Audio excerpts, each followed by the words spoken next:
listen, all of you, and take a record of this. This is the first I will be revealing this in public.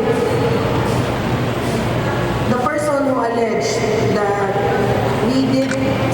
we sponsored for Chinese foreign nationals in the city is himself a member or a director of the Board of Regents of the Cagayan State University. Now, he is either a representative or he is himself a member. Now, there were foreigners in Cagayan State University. They said Cagayan State University is state-owned. So, simply by allowing foreigners into a state-owned university, isn't that sponsoring? So, sa amin, sino yung nag-sponsor? Is it LGU or is it the State College where he belongs? Diba? When you look at it, punta tayo sa logical and sensible arguments.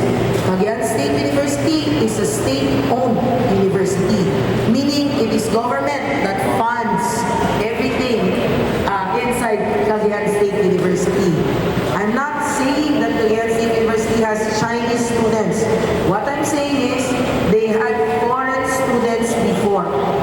So, kung titignan natin mabuti yan, by allowing the foreigners to study in a state-owned university, is that not sponsoring already foreign students? So before we make allegations, we have to face the mirror and look at ourselves before we make allegations. Diba? To your second question, darling, ang sabi mo sa akin, it is beneficial. Let us be very honest and frank about this. Sasampulan ko kayo. In China, ang piso ng China, 1 yuan is equivalent to around 7 pesos in the Philippines.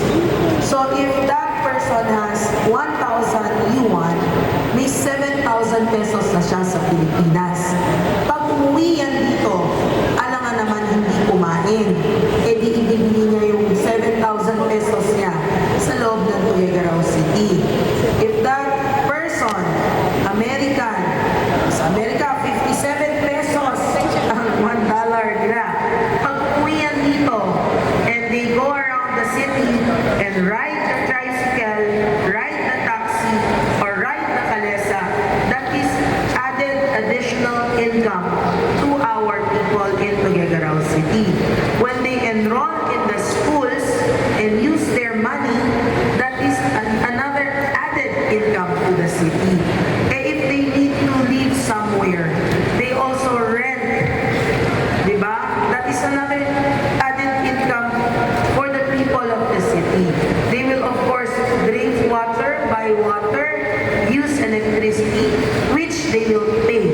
That is again another source of income. So, I would tell everyone that any foreigner is welcome in Tuguegarao because Tuguegarao City is an open city. We do not take sides in a war that we are not part of. We don't want war. We want peace. We want inclusivity. We want people really to get to know Tuguegaraoeños and to enjoy the city, enjoy the facilities, and everything that you have to offer.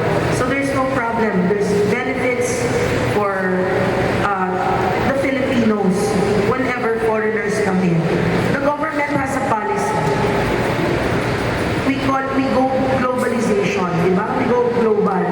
By going global, you open your doors to foreigners. You don't go global by closing your doors. So until such time that the national policy has changed, the local government units will follow the national policy set forth by the President of the Philippines, specifically, especially for foreign and international policy.